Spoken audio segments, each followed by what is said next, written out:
Լրատվական ռադիոյի եթերում գիտուշ հաղորդաշարն է, բարև ձեզ, տաղավարում Լիաննա Խաչատրյանն է։ Այսօր մենք հյուրընկալել ենք Վահան Պետրոսյանին, Սուպերանոթեյթ ընկերության համահիմնադիր եւ գլխավոր տեխնոլոգիական տնօրեն, բարև ձեզ։ Եվ Ֆիրո ընկերության համահիմնադիր տեխնիկական գիտությունների տեխնացու Արամ Ջիվանյանին, բարև ձեզ։ Շնորհակալություն մեր հրավերը ընդունելու համար։ Գիտուշ նախաձեռնությունը բավարարված չէ գործադերի կողմից գիտության ֆինանսավորման չափը նշվում է 2.7 միլիարդ դրամով ավելացնելու հայտարարությունով, ասվում է, որ այս փոքրիկ ֆինանսավորման ավելացումը չի համապատասխանում նախաձեռնության առաջ քաշած այն պահանջներին, որոնք պետք էր բավարարեր, կառավարությունը։ Եվ առաջին հարցս ինչու, այսինքն ինչ որտեղ դա քայլ է, չէ, կառավարության կողմից, այնուամենայնիվ նախաձեռնությանը լսեցին, նախաձեռնությանը ընդառաջ եկան, բայց գիտուժը կարծես թե մնաց չբավարարված։ Ինչու՞։ Խնդրեմ։ Միանշանակ դա դրական քայլ էր կառավարության կողմից, որը ցույց տվեց ինչ-որ պրոդուկտիվ երկխոսություն, չէ,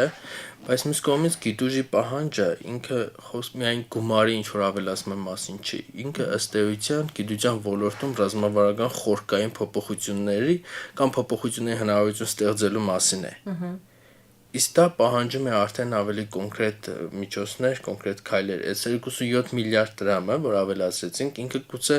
իրան կարելի է ուղղել ինչ-որ հավելյալ գիտական ծրագրեր իրականացնելու,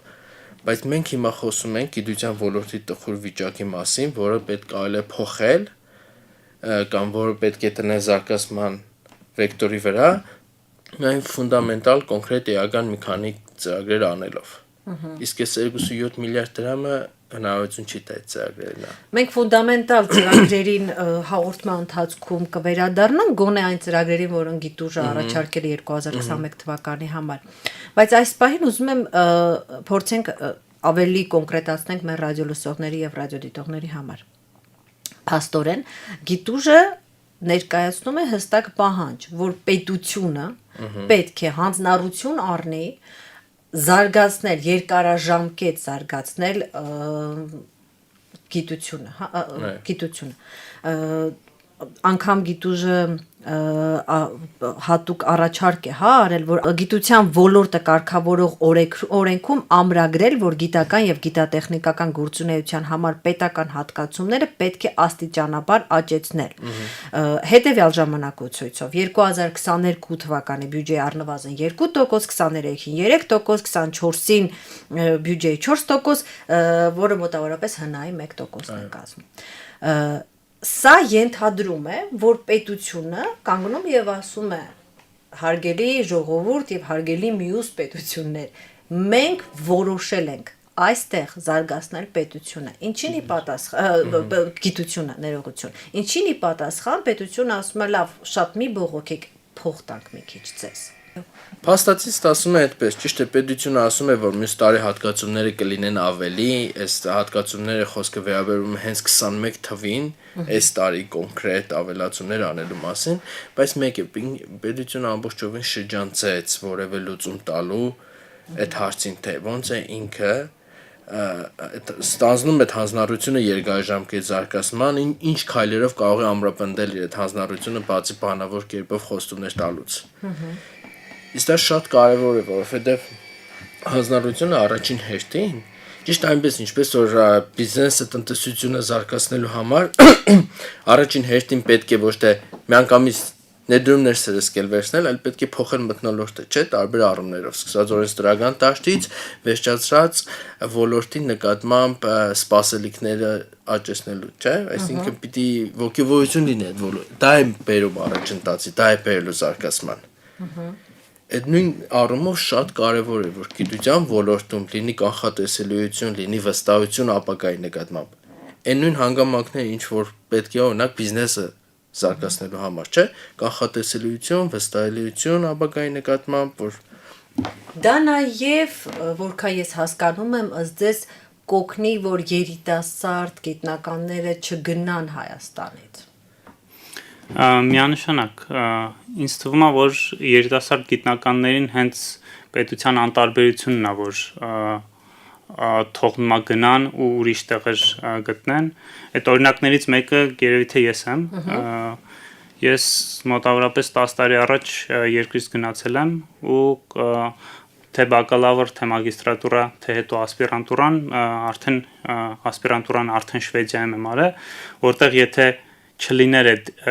գիտությունը, որ իմ ղեկավարը ասպիրանտական թեզի ինձ կտար, ես առանց դրա չէի կարող ուղղակի ստեղծել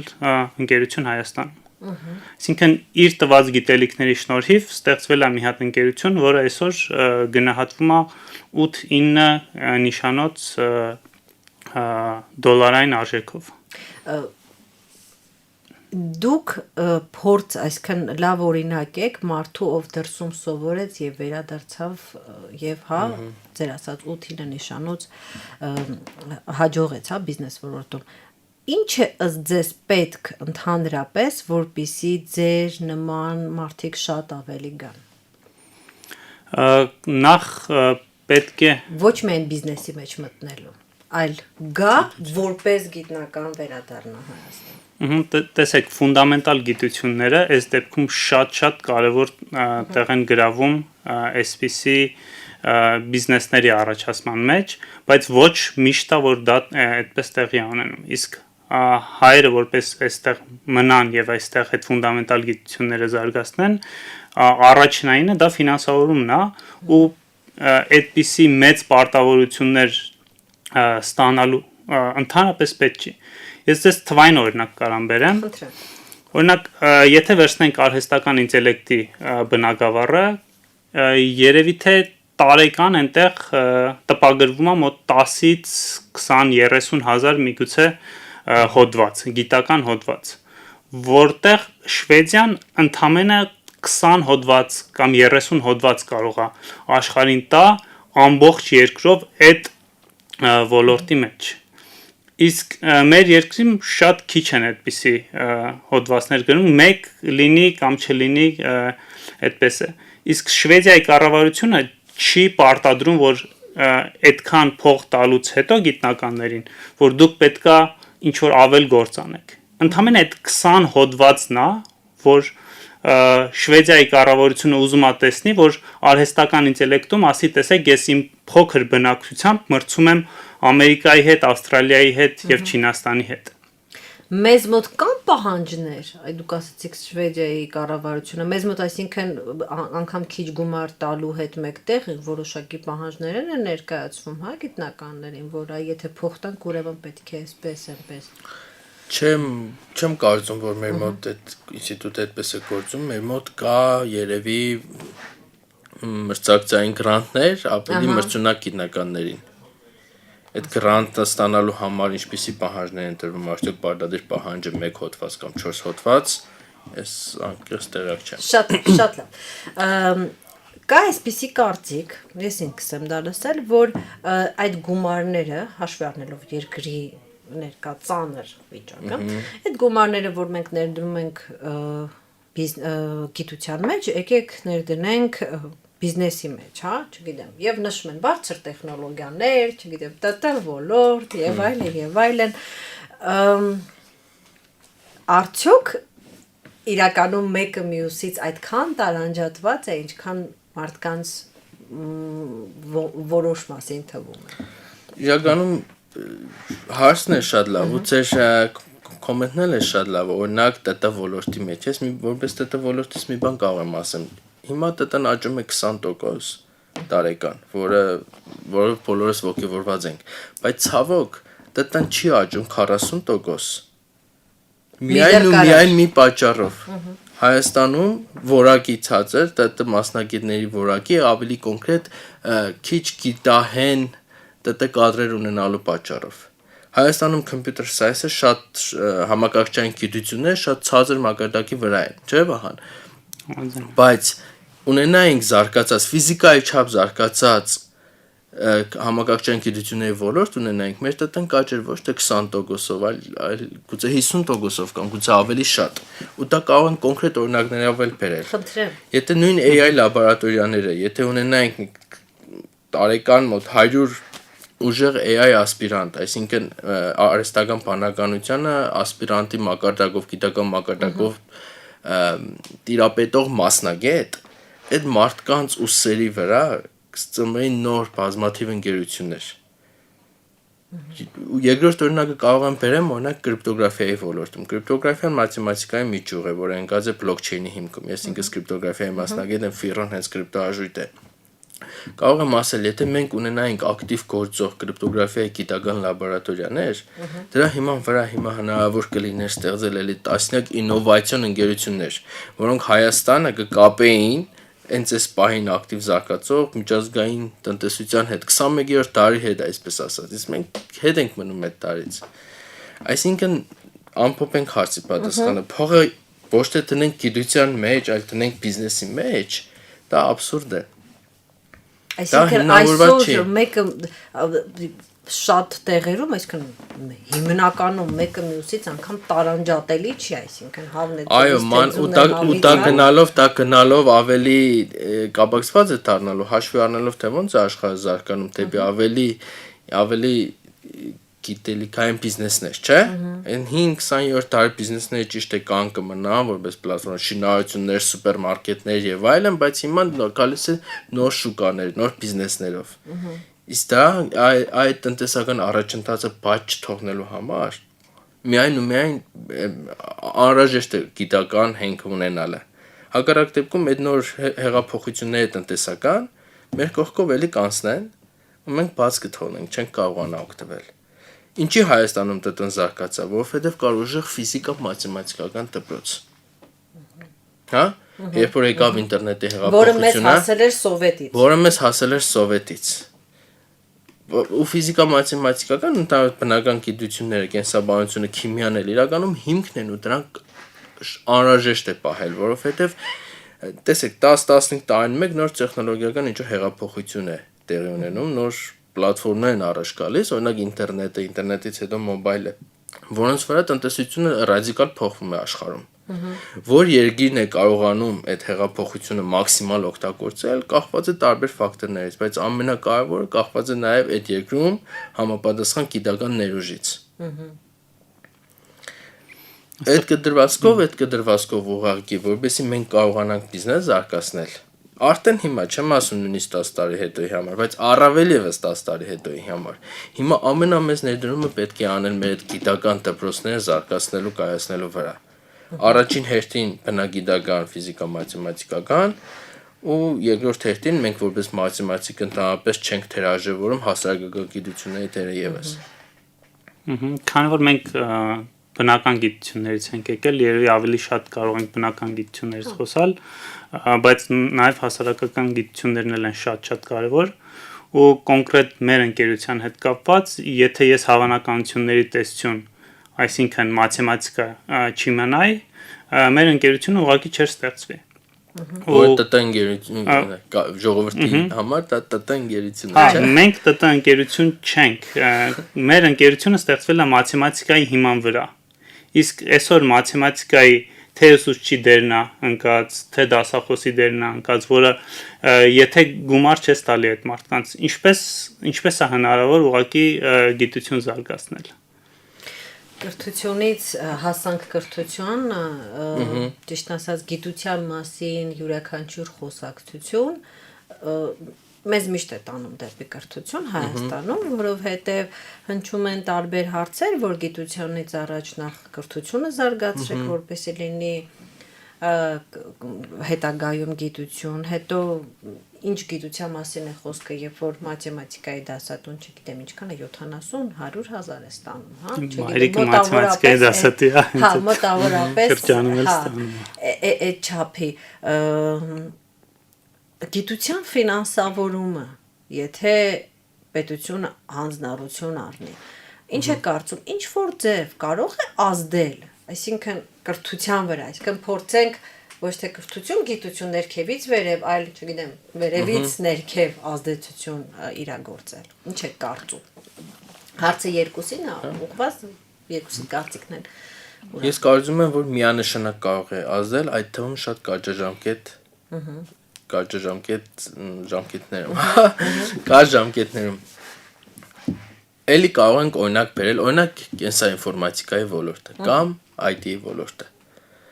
Կենսաինֆորմատիկան էլի այն ճյուղն է, որը կարող է դառնալ երկրորդ տնտեն։ Ես նայեցի ձեր նախորդ հանդիպումը Արսենի Լիլիթի, որտեղ շատ հստակ Շատ խոստումնալից քննարկում է թե ինչքան պոտենցիալ է այդ ոլորտի։ Հիմա եթե որոշակի ներդրվում արվի, գիտնականներ, համապատասխան գիտնականներ, չգիտեմ, դա կլինի հայրենադարության թե ակտիվացնելու կենսաբանության գիտություններով զբաղվողների թիվը, որոնք նաև դաս են տալու համալսարանում,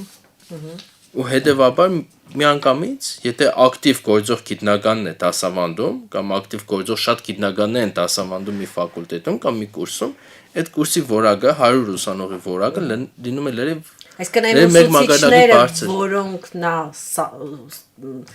հետո դուրս են գալու իր կուրսից եւ ասենք դասավանդելու են երեխաների, շատ ավելի բարձր որակ։ Այո, միանշանակ, ոչ միայն ասեք, եթե կուրսը մի մասը մտնելու է բիզնես։ Մյուս մասը կարող է գնալ քաղաքականության զբաղվի, մի մասը գնալու է դպրոց, բայց բոլորը գնալու են ավելի բարձր մակարդակով, որովհետեւ իրանք հնարավորություն ունեն ունեցել շփվել ակտիվ գործող գիտնականների հետ, որոնք հաղորդակից են ժամանակակից խնդիրներին, խնդիրների լուծելու ժամանակակից մեթոդներին, աշխարհում ինչ է կատարվում, ինչ է կատարվում, ինչ է պետք անել, վաղը ինչ է կատարվելու։ Այդ դա կարող է ուսանողին փոխանցել մենակ ակտիվ այդ ոլորտի գիտնականը։ Ես էլի օրինակով խոսեմ, հայազգի շատ ուժեղ գիտնական կա, բավականին երիտասարդ Արնակ Դալալյանը, ինքը Հայաստանում է սովորել եւ ինքը իր ասպիրանտությունը իր ասպիրանտի ղեկավարը եղել է Սաշա Ցիպակովը, որը երևի աշխարհի ամենաթոփ մասնագետներից է եղել։ Այդ կրթությունը ինքը Սաշայից է ստացել, որի հիման վրա ինքը այսպես մեծ անուն ունի մեքենայական ուսուցման մեջ։ Ու այդ մարդը այսօր պատրաստ է, որ Հայաստանում ինչ որ խմբերի օգնի, որ իր գիտելիքը հենց Հայաստան տեղափոխի։ Չէ, Արնակ։ Իսկ այդ ռեսուրսը չօգտագործել ու չֆինանսավորել, ասենք, Արնակի տված գիտելիքները ու չգիտեմ, հազարավոր դոլարներ ուղակի չտալ ասպիրանտներին, որ Արնակի մոտ ուսուցանեն, դա ուղակի հանցագործություն է, էլի հիմա։ Իսկ այդպիսի դեպքեր շատ կան, ասենք, մեծ տնտեսական արժեքի կորուստ է։ Շատ 5 տարվա այդ բիզնեսի լեզվով խոսենք, ոչ թե հանցագործությամբ, դա թվերով հստակ կարելի է ցույց տալ։ Ես ինքս կներեք, էլի որպես ԵՊՀ ավարտած, Երևանի Պետական Համալսարանում սովորած, բակալավր մագիստրատուրա ասպիրանտուրա, այսինքն բարձրագույն կրթություն ստացած, իմ կրթության այդ 9 տարվա կրթության մեջ ամենակարևոր տերը, այսինքն կրթության արժեքի ամենամեծ մասը բաժին է ընկնում 2, գուցե 3 դասախոսի, որոնք հենց ակտիվ զբաղվող գիտնականներ են։ Ես ասենք մենք ունենք հրաշալի մաթեմատիկայի դասախոս, որը կենսաթոշակային տարիքի է հիմա, այսինքն եկող սերունդը կզրկվի այդ մարդու հետ շփվելու հնարավորությունից, բայց մենք կարողացել ենք շփվել, որ սեր մտցրեց դեպի հանրահաշիվ մաթեմատիկա, դեպի абստրակտ հանրահաշիվ, որից հետո այդ հիմքով ես ասենք կուրսային աշխատանքը նորից բախտ ունեցա գիտնականի հետ աշխատել, որի ընթացքում ուղղակի ուսումնասիրում ենք ժամանակակից, ամենաինովացիոն ինչ-որ գիտական հոդվածներ, որ էլ ավելի խորացեց իմ հետաքրքրասիրությունը այդ գիտության ուղղությամբ։ Ու վերջում իմ գիտական ղեկավարը։ Մի փաստ մենակ ասեմ, այս 3 մարդու ստացածն է եղել իմ 9 տարվա կրթության ստացած արժեքի առյուծի բաժինը։ Հա, ոչ թե ես ծրագրավորում եմ սովորեցի արա։ Ես դες լիովին հասկանում։ Ու 3-ն էլ հիմա կենսաթոշակային տարիքի են։ Այս կարևոր մի փաստ, շատ ակնառու ցուցիչ իրականում մեր գիտության իրավիճակը նկարագրելու համար։ Մեր ժամանակը ավաղ մոտենում է իր ավարտին, բայց ինչպես եւ խոսք հետևե զրույցի սկզբում վերադառնանք այն ծրագրերին, հա, որոնք որպես օրինակ ներկայացրել է Գիտուժը, որ ֆինանսավորումը գիտության բարձրացնելու դեպքում 2000 անգամ 21 թվականին, այսինքն այս տարի պետությունը ի վիճակի է իրականացնել։ Գիտուժը նշել է գիտնականների հայրենադարձության, հա, եւ ներգաղթի ծրագիր, հերրակա գիտական ղեկավար ունենալու ծրագիր, առաջատար երկարաժամկետ հետազոտական դրամաշնորհների ծրագիր, գիտական ենթակառուցվածքների արդիականացում, դա անզեն աչքով է երևում, թե մեր լաբորատորիաները ինչու՞ չէ։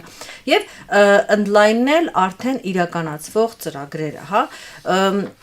Այս ծրագրերի շուրջ, հա, մի քանի բառով խնդրեմ ձեր մեկնաբանությունները։ Եկեք առաջին երկուսից խոսենք։ Գիտնականների ներգաղթի ու remote PI, այսինքն հեռակա գիտական ղեկավարների ծրագիր։ Ինչի մասին են այս ծրագրերը։ Այս հայկական ոչ թե հայաստանյան, այլ հայկական գիտականներ ուժը կենտրոնացնել Հայաստանում կենտրոնացնելու մասին է։ Մենք ամեն տարի 100-ի չափ մոտավորապես ասպիրանտներ ունենք, որոնք դրսում են ավարտում։ Օրինակ Վահանի նման, որոնք հետո պոստդոկ են շարունակելու են ակադեմիական, ասենք, իրենց կարիերան։ Պիտի հնարավորություն ստեղծելով, մրցակցային հնարավորություն ստեղծելով, իրանց մի մասին հնարավորություն կունենանք բերելու Հայաստան։ Մյուս մասին, ովքեր ոչ չեն կարողանա գալ կամ ովքեր արդեն պրոֆեսոր են, իրանց կարող են կապել Հայաստանի հետ, Հայաստանի ուսանողների հետ, այս հեռակա գիտական ղեկավարման ծրագիր։ Հիմա եկեք ուղղակի մի բան պատկերացնենք, ինչքան կարևոր է, որ ասում են մենք Հայաստանում այդքան ուղեղ չունենք, ուղեղների արտահոսք։ Պետք է մի քայլ անել է դու, սա կոնկրետ, այսինքն կոնկրետ հստակ քայլ է իր բյուջեով ու իրականացման պլանով, թե ինչ է պետք անել։ Հիմա եթե մենք ուզում ենք ներգաղթից ենք խոսում 5.250.000, ամենասկզբից սկսենք տարին 100, բայց բարձր ինտելեկտուալ մարդկանց բերելով, որոնք հետո ապահովեն միջավայր, որոնք միջավայրը կսկսեն փոխել ու պլատֆորմը կստեղծեն մյուս շետերի համար։ Օրինակ, եթե մենք հեղափոխություն անենք շինարարության ոլորտում, գիտական հեղափոխություն եմ ասում, այդ դեպքում այդ կարող է ստեղծվի շինարարական կազմակերպություն, որը կարող է հազարավոր մարդկանց միանգամից գործ տալ։ Օրինակ Սիլիկոնյան հովտում WeWork այդպիսի կազմակերպություն կար, որը մի քանի տարվա մեջ աճեց 40 միլիարդանոց կամպանիա դարձավ։ Ու ինքը բնականաբար հազարավոր շինարարների էր գործի դնում, որ իր շենքերը սարքեն ինչ որ կոնցեպտով։ Ու եթե էլի չմտածես ու գիտական հեղափոխություններ չանես տարբեր ոլորտներում, թե կլինի գյուղատնտեսության, օրինակ այսօր մենք գյուղատնտեսության ոլորտում շատ կլիենտներ ունենք, որ իրանք մարդու գործոնը ավելի արագացնում են, օրինակ եթե 200 տարի առաջ, 100 տարի առաջ տրակտորներ չկային ու ստեղծվեցին տրակտորները, դա մարդուն ավելի էֆեկտիվ սարքեց, ոչ թե մարդուն հանեց աշխատանքից։ Հիմա այսօր մարդիկ ավելի շատ դրսից կարող են ղեկավարել այդ տրակտորները ու շատ ավելի էֆեկտիվ դառնալ, քանի որ մի հոգին կարող է ղեկավարի 10 տրակտոր։ Այսպիսով էլի տեղ ունենք մենք տեխնոլոգիական հեղափոխությունների, որը առանց գիտության ուղղակի անհնար է։ Եկեք այստեղ մի փոքրիկ, այսպես ասենք, նշում անենք, տեխնոլոգիական հեղափոխությունները առաջին հայացքից հաճախ թվում է, ահա, հորինեցին նոր բաներ, մարդիկ մնալու են առանց աշխատանքի, հա, միշտ է, բայց փորձը ցույց է տվել, որ ամեն մի տեխնոլոգիական հեղափոխություն այո, հետ է քաշում հին աշխատավոճը, բայց շատ արագ ստեղծում են նոր տիպի աշխատանքներ, այսինքն մարդիկ չվախենան, որ մենք առաջարկում ենք ամեն ինչ ավտոմատացնել եւ նրանք կմնան առանց գործի։ Միանշանակ այդ առումով շատ մենք խոսել ենք ու աշխարհի տենդենսը ուզես թե չուզես գնում է այդ ուղղությամբ։ Եթե դու մնալու ես ու դառնաս պարտվողը այդ ասպարեզում, ուրեմն ոնց որ քոնն է որոշումը։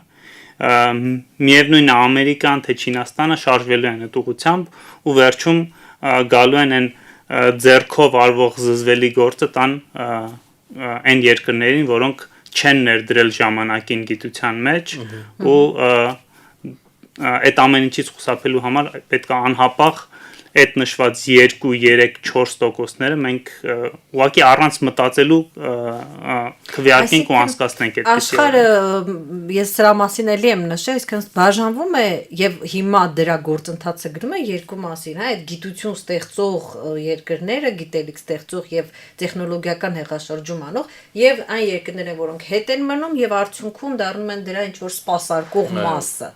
Մենք չենք ուզում լինել սպասարկող մասը, մենք փոքր երկիր լինելով եղել ենք ինչ որ առումով գիտելիք արտադրող աշխարհին գիտություն տվող երկիր, փոքրիկ Հայաստան 3 միլիոն բնակչությամբ։ Հիմա մենք այդ պոտենցիալը կորցնելու իրավունք ոչ մի ձև չունենք։ Շատ լավ, շատ շնորհակալություն։ Ես մեր ռադիոլսողներին եւ ռադիոդիտողներին հիշեցնեմ, որ դուք լսում եւ դիտում եք Գիտուշ հաղորդաշարը։ Այսօր մեր հյուրերն էին Superannutate ընկերության հիմնադիր եւ գլխավոր տեխնոլոգիական տնօրեն Վահան Պետրոսյանը եւ Ֆիրո ընկերությունների համահիմնադիր տեխնիկական գիտությունների տեխնացու Արամ Ջիվանյանը։ Տաղավարում աշխատեց Լիաննա Խաչատրյանը։ Ես ձեզ ուզում եմ հիշեցնել, որ մեր ռադիոկայանի բաժանորդները կարող են իրենց հարցերը ուղղել հեղինակային հաղորդումների հեղինակներին եւ մեզ հետաքրքրում է նաեւ ձեր կարծիքը թե ում հրավիրենք հյուր մեր մյուս հաղորդումների շրջանակում եւ իհարկե ձեր հարցերը ուղղված հենց կոնկրետ հյուրերին։ Այսօր այսքանը, շնորհակալություն։